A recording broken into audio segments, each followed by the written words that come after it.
नमस्कार। Ashwini Rana, founder voice of banking. आज हम जिस विषय पे चर्चा करेंगे वो बैंक कर्मचारियों, वर्किंग और रिटायर्ड एम्प्लॉइज जो कि 1 नवंबर 2022 के बाद 12वें सेटलमेंट के बाद रिटायर हुए।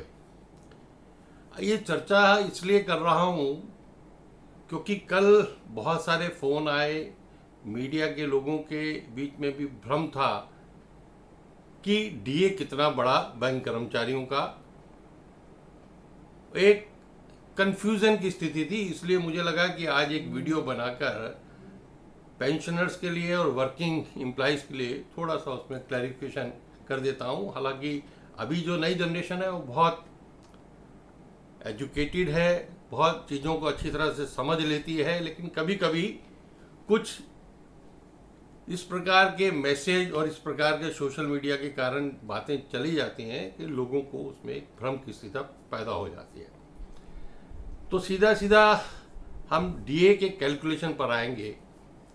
11वें समझौते तक जो डीए का कैलकुलेशन था वो सीपीआई इंडेक्स बेस ईयर 1960-100 के आधार पर होता था और उसमें 4 पॉइंट बढ़ने के बाद एक स्लैब की वृद्धि होती थी और उस स्लैब के बाद भी कितना परसेंट बढ़ेगा वो हर सेटलमेंट में कम होता जा रहा था।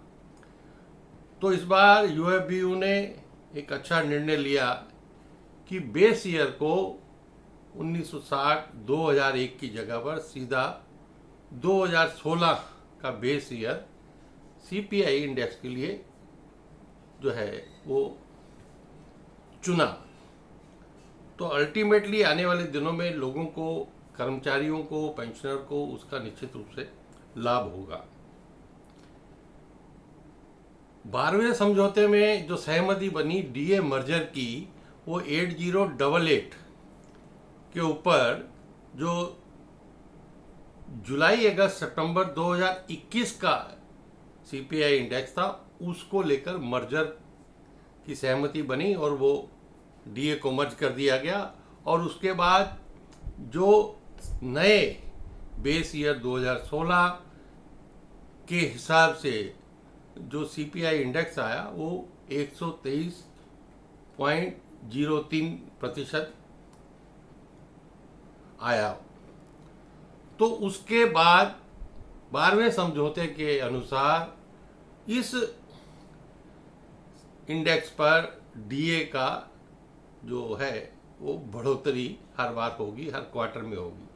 इससे ये लाभ होगा कि हर बार जो भी जितना भी इंडेक्स बढ़ेगा उसकी सीधी सीधी लाभ जो है एम्प्लॉइज को भी होगा और पेंशनर जो कि 1 नवंबर 2022 के बाद रिटायर हुए उन लोगों को भी होगा। तो इसके अनुसार अभी पिछले 1-2 महीनों का सीपीआई इंडेक्स जो है लेबर ब्यूरो जो है वो जारी नहीं कर पा रही थी। इसलिए कर्मचारियों और पेंशनर में था कि मई 2024 में डीए का रेट क्या आया, क्योंकि मार्च में सेटलमेंट हुआ तो उसके अनुसार जो है नया डीए पहली बार जो है कर्मचारियों को मिलने वाला था। तो एक उसके अंदर उनके अंदर था कि भाई कितना डीए इंक्रीज हुआ। तो अभी जो 2016 के सीपीआई इंडेक्स के हिसाब से जनवरी 2024 में 139.90, ऐसे ही फरवरी 2024 में 139.20 और मार्च में 138.90 सीपीआई इंडेक्स आया। और इन तीनों महीनों का अगर हम एवरेज निकालते हैं तो 139 पे सीपीआई इंडेक्स आता। अब जो जहां पर मर्ज हो चुका जो डीए और बाकी जो बचा था 12वें सेटलमेंट में वो 123.03% पर था सितंबर 2021 में। तो जो अभी 139 इंडेक्स आया -123.03, तो सीधा सीधा जो डीए मई का आ गया 15.9 7%। तो अभी मई 2000 का जो सीधा जो डीए आया, वो जो रिटायर्ड पेंशनर्स हैं नवंबर 2022 के बाद के और वर्किंग वालों के लिए 15.97% ये डीए का रेट हो गया। अब इंक्रीज कितना हुआ, तो उसको देखने के लिए जो पिछला क्वार्टर था, जो फरवरी में आना चाहिए, वो जो कैलकुलेशन थी उसके हिसाब से वो 15.73% था। तो अब 15.97% हो गया। अभी पुराना था 15.73%, माइनस होने के बाद 0.24%।